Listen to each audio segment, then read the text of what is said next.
Hey, what's up, everybody? I want to welcome you to another episode of the Dreamers Pro Daily Recap, where we give you a recap of all of the hot topics that we covered that day. You can catch them in their long format and also catch it fully streaming for free on Apple Podcasts.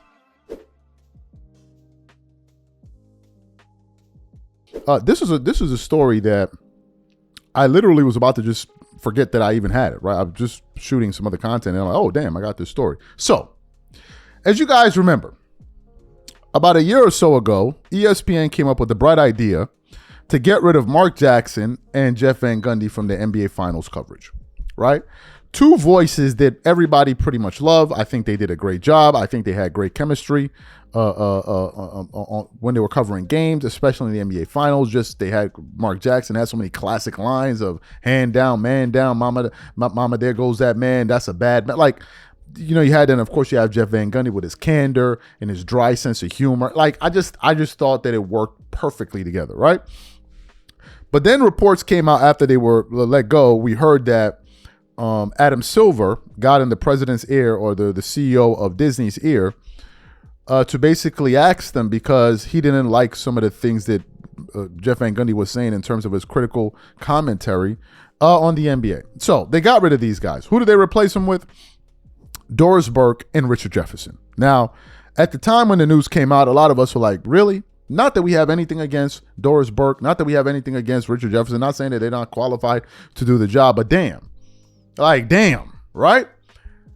Then some rumors started to come out that Doris Burke was going to be demoted after this NBA playoffs and the NBA Finals, and they were not fun to watch. There were a lot of cringy moments at times that went on, and someone was like, what's going on here? ESPN was criticized for some of his coverage of some of the playoff games, that there was no analysis. It was just a bunch of commercials, just a bunch of different things. Then the news dropped that ESPN was going to be demoting Doris Burke. You had head coach of the Indiana Pacers, Rick Carlisle, come out and express his support for her.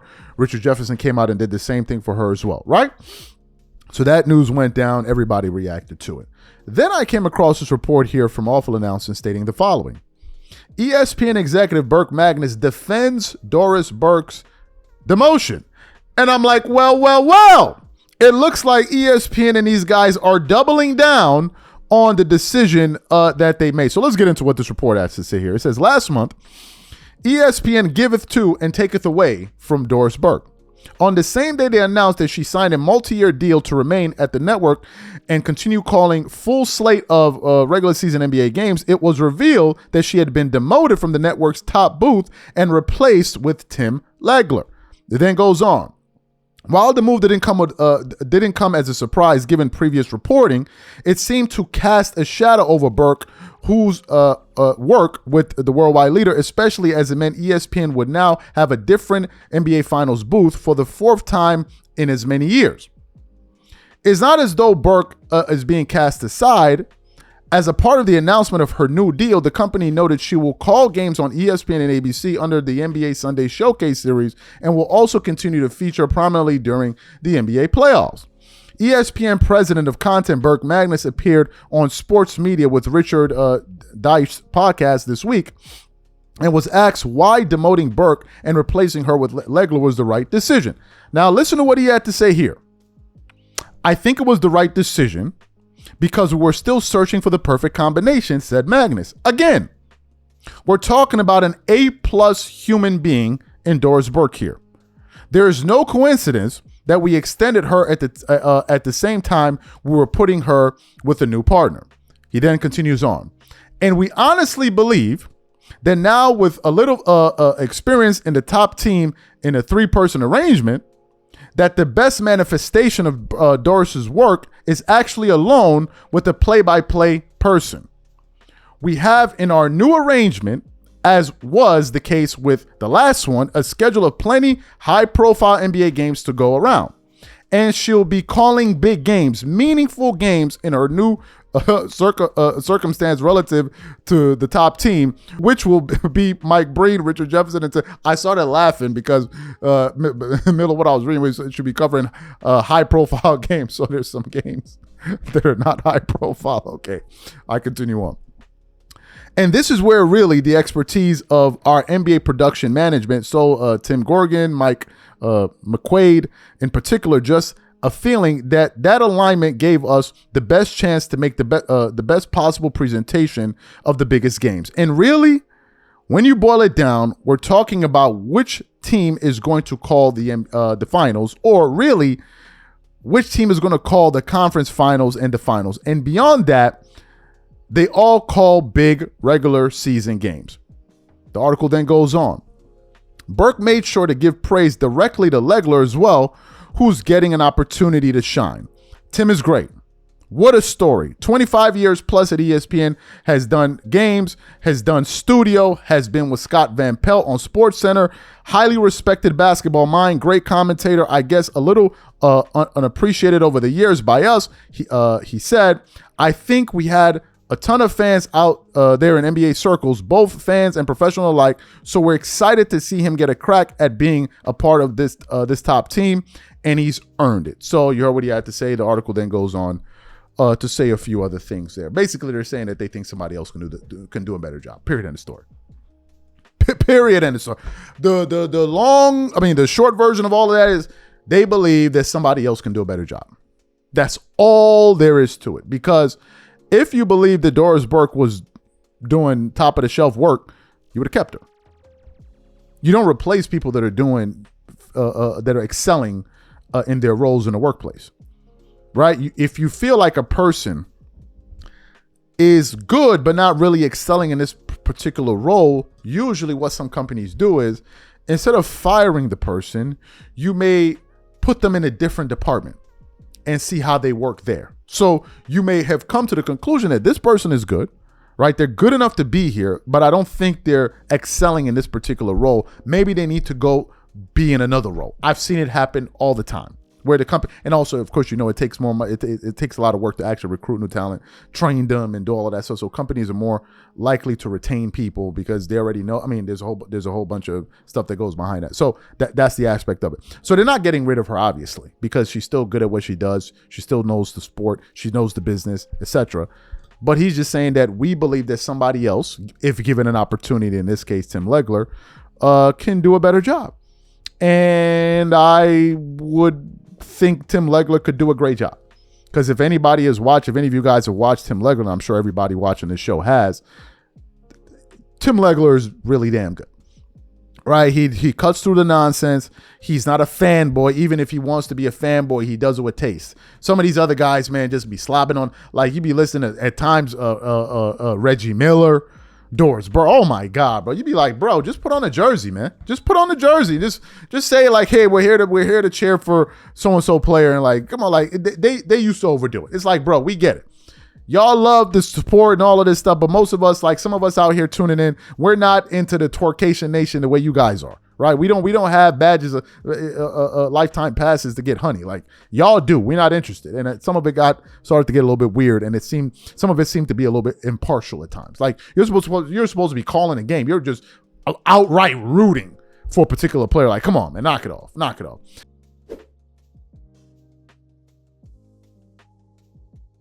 So we've been covering some news this week and most of last week that was centered on the Molly news of her leaving ESPN. We did some shows talking about Stephen A. Smith. And if you guys have noticed, ever since Stephen A. Smith got his new contract extension with ESPN, he has become very vocal on a lot of political issues. Now, for those of you who have been following this particular platform, you guys will know that I'm not a fan of Stephen A. Smith's views at all. The reason I'm not a fan of his views is because I believe he's a grifter. I've said it before and I'm going to say it again. For goodness sake, for as much as this guy parrots conservative talking points, one would have thought he voted for Trump. Guess what? He didn't. He voted for Kamala. That should explain everything you need to know. If you are so pro-Trump and everything that he stands for and all of his policies, etc., why didn't you just go ahead and vote for him? If you listen to Stephen A. Smith, even as he was voting for Kamala, you could see he was gearing towards switching sides. And ever since she lost the election, he's been pro-Trump, and Kamala and these guys did it the wrong way. They did it the wrong way. So if you felt this way why don't you just go ahead and why don't you throw your support behind her, right? But I leave that for another day. But some of us have always wondered, given the fact that Stephen A. Smith is a sports guy, and he works for ESPN, how is he going to balance the two, right? Because you could have situations in which he would go out there and espouse some of his political views on various shows like Chris Cuomo's show or Sean Hannity or CNN or wherever else he would go. And I'm like, if he says something wrong or that gets him in trouble, couldn't that backfire on ESPN? Well, folks, it turns out that's not going to be a worry of ESPN, because according to executive Burke Magnus, he's essentially saying that no, whatever Stephen A. Smith does has nothing to do with us. Absolutely nothing. I came across an article this morning from Awful Announcing with the following headline: ESPN executive wants viewers educated on clear lines between Stephen A. Smith's sports and political or politics shows. So let's get into what this article had to say. It says ESPN president of content Burke Magnus is thrilled to pay Stephen A. Smith to be the face of the network, at least when he's on the network's own platforms. But when he's off doing shows, his own thing, and weighing in on topics he wants to talk about, what happens when he wants to talk about? That's now Sirius XM, Stephen A. Smith, blah, blah, blah. Then continues on. ESPN's $100 million man recently launched 2 shows on satellite radio platform and afternoon sports shows on Mad Dog Sports Radio, and an evening news and politics show on Sirius XM POTUS channel. Adding his own YouTube show, and it's surprising Stephen A. Smith has any vocal cords left to spare by the time the day is over. It then continues on. The new shows are a result of his fresh contract with ESPN that allows him to work with other platforms. And for Magnus, that deal is working exactly as intended. Instead of tackling the day's most controversial issues on ESPN, Stephen A. Smith, the star opinionist is simply turning into Stephen A. Smith.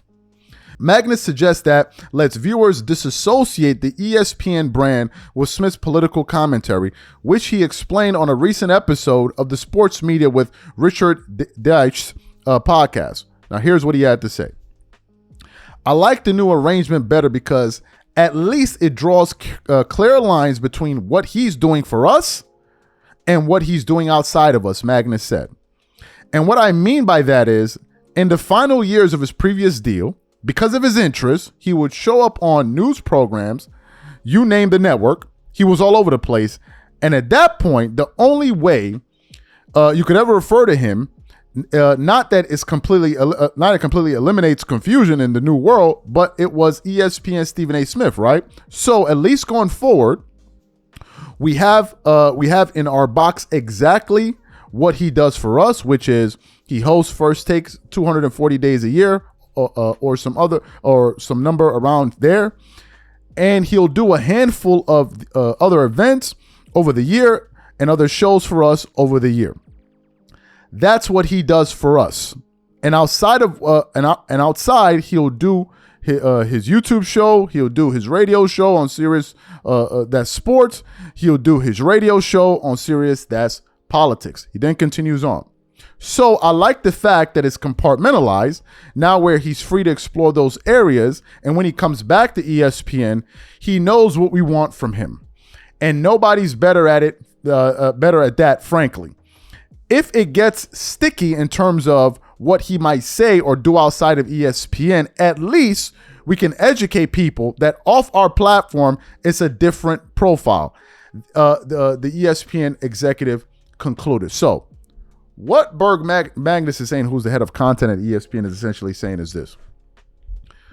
Whatever he says on the airwaves of ESPN, we take responsibility for. Anything he says off of ESPN has absolutely nothing to do with us. And now this makes sense, because I'm going to hark back to an issue that took place a few months ago, a month or two ago, that was based on some comments that Stephen A. Smith made surrounding the backlash over the reluctance of the administration to release the Epstein files. At the time, a lot of the administration supporters were vocal about the fact that they wanted the White House to release the Epstein files. And then people like Stephen A. Smith came out and essentially said, the only people that are upset about the fact that this list is not being made public are people that have nothing to do with their lives. He even then went on to say that this list could be real or it could not be real. And some of us were like, what? Like, did this guy just say, is this guy not following the facts? And I'm like, how can somebody at ESPN, who's owned by Disney, be allowed to espouse these kind of views? Well, it seems like those things that he said are not connected to ESPN. So ESPN is saying whatever he says that is not on our airwaves has nothing to do with us. Anything he says outside the corridors and the walls of our buildings or whatever it is, that is his business. So if he goes out there and says something crazy on his YouTube show, it ain't got nothing to do with us. If he goes there and says something crazy on Sirius XM radio, it ain't got nothing to do with us. But if he says some of these crazy things on our airwaves, then we can step in and reprimand him. So basically, Stephen A. Smith is basically untouchable. He could go out there and say pretty much whatever the hell he wants. Like recently when he was saying that instead of people standing up for the right to be able to express their views, which is the First Amendment right, he should just say everybody should just accept it. Meanwhile, there's a video of him chastising the previous administration for doing the very same thing. So this is Stephen A. Smith in a nutshell, right? I'm going to leave it to you guys to make of it what you will. I don't take anything that Stephen A. Smith says when it comes to politics seriously at all, because I believe he's a grifter. I think that now he's on the side of the Republicans, and if the Republicans lose power, he's going to jump right back to the left. We got some good news. We got some great news. We got some fantastic news for y'all. We're going to kind of break this down. There's another bit of news that came out a little bit later in the day that I want to touch on. I'm going to talk about it momentarily here, but I want to talk about this news here in this particular video because it actually came out first, right? It came out first. So let's get into it. As you guys know, we're about to enter a new season once again. Media Day is on Monday. Training camp is on Monday. By the way, quickly before we get into the meat and potatoes of today's show, few things I want to touch on. Zion Williamson, weight loss. I don't care. I don't care. Like, I don't care. I don't think anybody cares. I heard some of the comments that Jeff Teague had to say. I never agree with Jeff Teague on most things, but I agree with him here. Bro, nobody cares, man. That's the first thing. The second thing I just quickly want to touch, because some people sent this news to me, that Anthony Edwards is going to be, or has been, looking at some footage of Michael Jordan and Kobe Bryant. That's great. I'm happy for you, bro. I'll believe it when I see it. I'll believe it when I see it. And I'm just beyond just walk the walk, man. Spare me with the talk. Just walk the walk, spare me with the talk. I'll believe it when I see it. Like, I don't care. So, although I know he didn't put the news out there himself, but I'm just saying I don't care about that. But anyway, let's get into this report here. So as you guys know, given the fact that the season is closely approaching, it means that various rankings are going to start coming out, right? And I came across this slide here from Sideline Sources that was published 2 days ago. And I want to show you guys a thumbnail. It says, ESPN voted Curry the best American player in the NBA. It says the survey featured coaches, scouts, and executives. All right. And it says, who is the best American player right now? Stephen Curry got first vote. Anthony Edwards, I believe, came in second. And Donovan Mitchell came in third.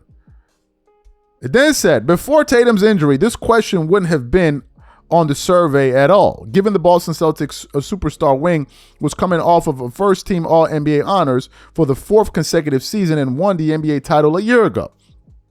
But with Tatum out of the mix, the honor instead was given to Curry. Despite him being 37 years old and entering his 17th season, then somebody said, he's still the guy who scares me the most, an Eastern Conference scout said of Curry, and then they have some highlights of him. LeBron James fans went into a frenzy. But before we get into that, there's also an article that takes us a little bit further. It says, Dub Hub, Stephen Curry voted best American player in ESPN survey. The respect for Curry shows just how much he continues to define the game. Prior to the start of last season, he had an incredible Olympic campaign where he led Team USA to a gold medal. Ooh.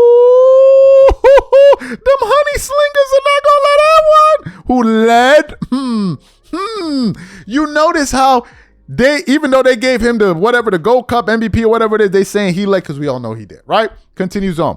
He followed that up by averaging 24.5 points per game last season, while also leading the NBA in three-pointers made per game with 4.4 and free throw shooting percentage of 93.3%. He also earned a second-team All-NBA honors and the 11th All-NBA selection of his career. And then the article then goes on to say a few other things there. Now, let's read what some of the LeBron fans say. We don't necessarily have to show it to y'all, but I'll read what some of them said. One guy said, all of a sudden, LeBron from Peru. That's what one guy said. Another guy said, I guess LeBron is from Wakanda.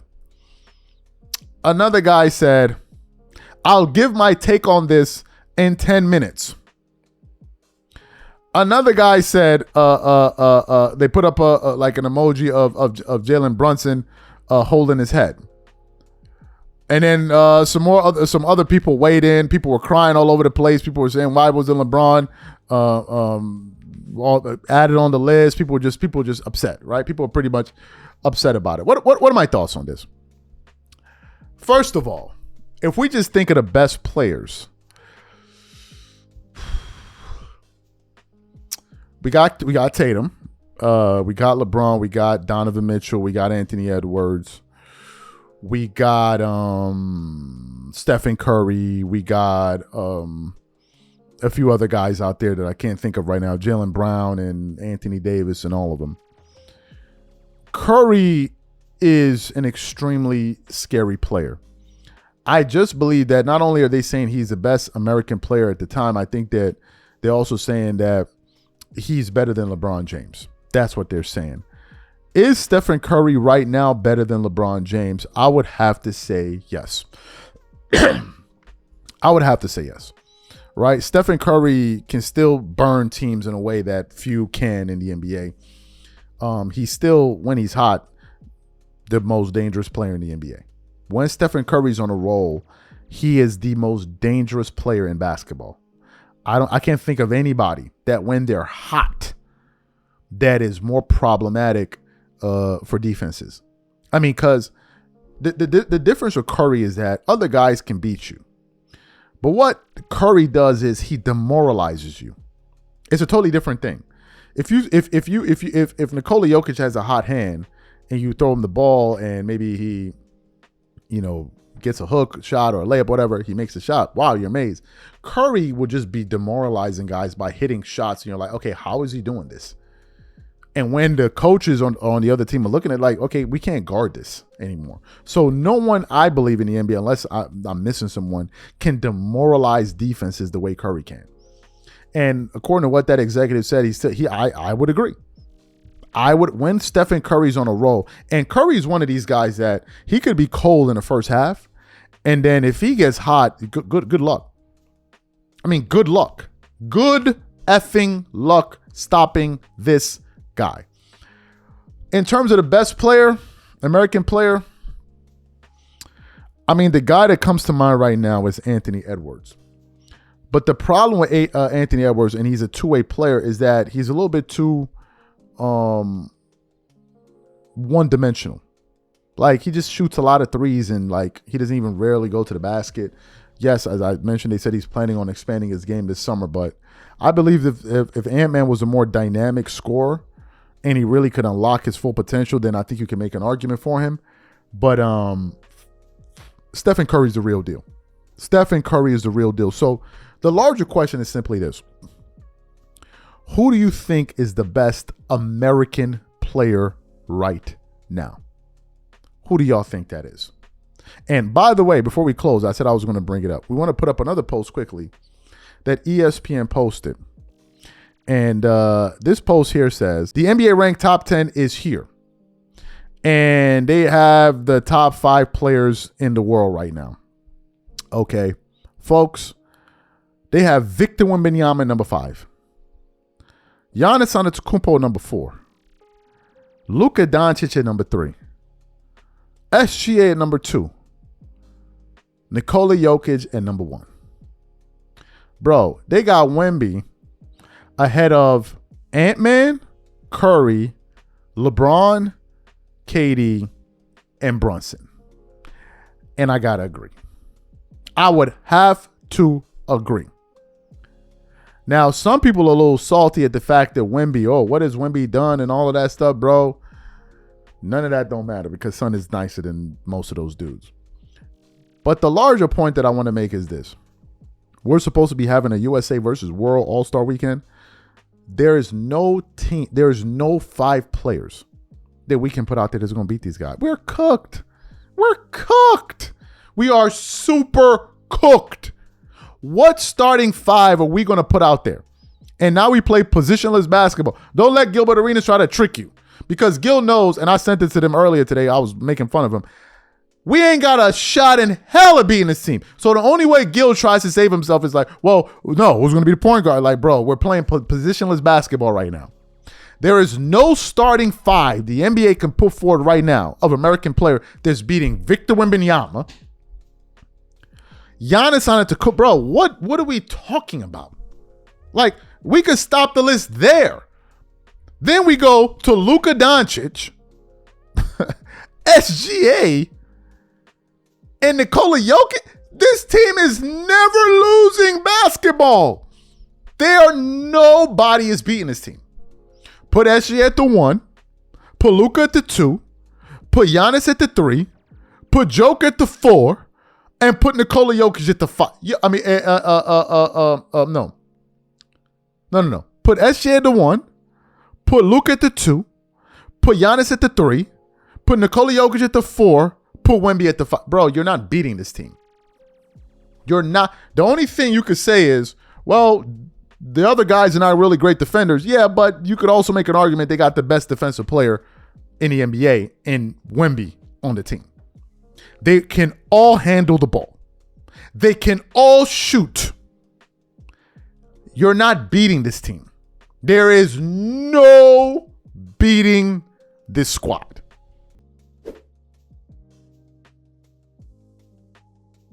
I think y'all need to start directing some of y'all, like these LeBron fans that don't like, y'all need to start directing some of this ire towards Mitch, because Mitch is the one that keeps sending me these topics, right? I didn't find this topic today. I didn't find it. Shout out to Gilbert Arenas, man. He cracked the joke today. I'm like, man, I can't wait till the season starts. He goes, yeah, so you can start hating on LeBron again. He laying low. I'm like, I haven't seen LeBron in a minute. But anyway, so he sends me this video, right? And as you guys know, LeBron James is going into his 41st year or whatever. No, 41st. He's going to be 41, but he's going into his 23rd season in the NBA, right? So, of course, the twerkers are going to be out with their billboards, twerking every single night. He does this, he does that. Oh, have you ever seen this? We ain't never seen that. Blah, blah, blah, blah, blah, right? These people been out here shaking it up. But apparently, some NBA players ain't feeling what your man had to say, what your man has been up to. And one of these guys is former NBA player, former Supersonic, Olden Polynis, who seems to be very close with Brian Scott. He's been on his podcast a few times. So there were like bits and pieces of his comments that were going viral. Some were on NBA Central, some were in various places. So we had to spend a little bit of time trying to hunt down these comments.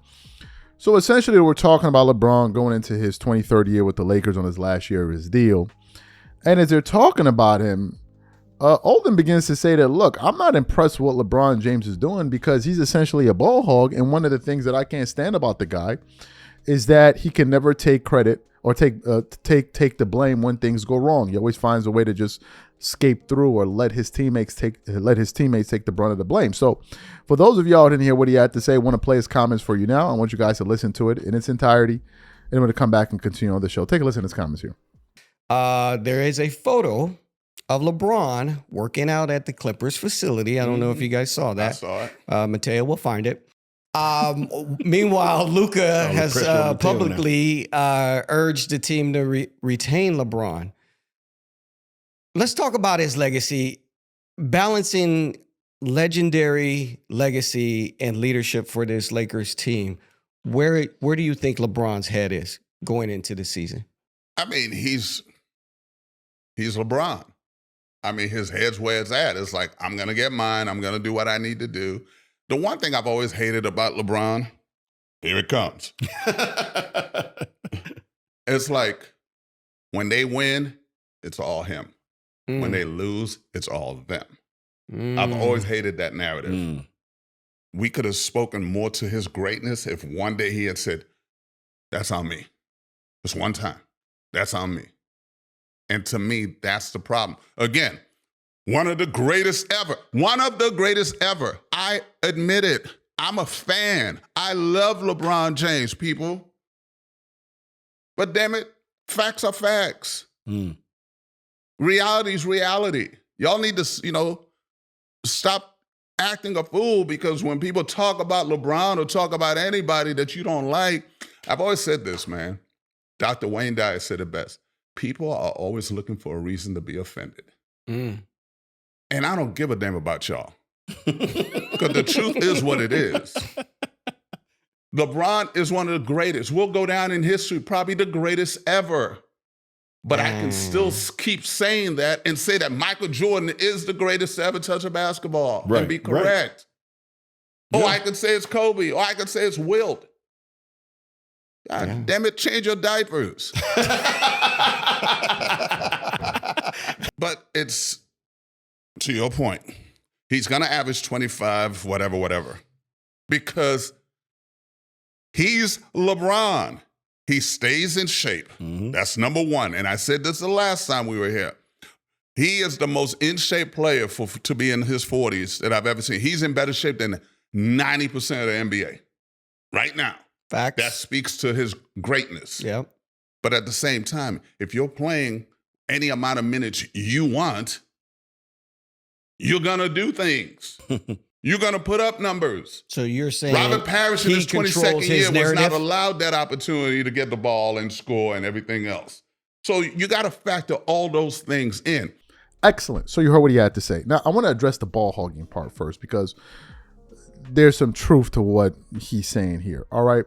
Let's address that. And there's a quick way we can address this and prove that what he's saying is true. Is something that LeBron fans love, which is statistics.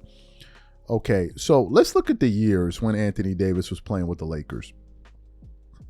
Do you know that every single year AD played with the Lakers, first year he averaged 17.7 field goal attempts. Next year he averaged 17. Next year 17.4. Next year 17.4. Next year 16.9. And then his last year with the Lakers he averaged 18 points shots per game. In the years that LeBron played with AD, he averaged 19 point. His first year. He averaged 19 shots, 18 shots, 22 shots, 22.2 shots, 18 shots, and last year 18.1 shots. Every year LeBron played with AD, with the exception of, let me see what year was that. 2024-25, AD was averaging 24-25. LeBron averaged more shots than AD every single year. Now, a lot of people who don't pay attention to numbers like this would be the ones that will be saying, AD is not aggressive enough. AD is not, excuse me, what position does AD play? Can AD supposed to bring the ball up and then pass it to himself? Isn't it meant for him to get AD involved? LeBron would be the one taking all the shots. Now, some people will say, hey, he's taking all the shots because he's good enough to make the shots. Whatever. That still doesn't negate the point that Olden was bringing up, which is he's putting up impressive numbers for his age, and he is. But the fact of the matter is he takes the majority of the shots on the team. Now, I don't know what happened. I think there may have been a flip when Luka Doncic came there last season. I don't know what Luka's statistics are. I can pull them up quickly. So Luka in the regular season, I hope I was looking at LeBron's regular season numbers. Yeah, I was. So in Luka's regular season with the Lakers, he was attempting 20 field goals again. So Luka was taking more shots than LeBron, and it's because he had the ball in his hand primarily, right? So, and he was the one kind of running the show, and LeBron was kind of playing off of Luka. So Olden brings up a good point, which is the fact that he's not impressed because he gets the opportunities, he gets to play the minutes, he gets to shoot the shots, which is a good point where older players didn't get those opportunities, which is true. He then talks about the fact that LeBron always seems to run away from blame, and he believes that maybe the Laker fans would have embraced him a little bit more if he just he was willing to take the brunt of the things that have happened to the Lakers when they haven't won, but that hasn't been the case. When he's been there, it's just pretty much been everybody's fault. When Kobe was a Laker, when things went wrong, Kobe was this, Kobe was that. When LeBron is there and things go wrong with the Lakers, it's the coach's fault. It's this Luke Walton's fault. It's Darvin Ham's fault. It's Frank Vogel's fault. It's Anthony Davis's fault. It's this guy's fault. It's that guy's fault, and it's just a pattern. Right? It's just a pattern. And we're just talking about pattern recognition here. That's essentially all it is.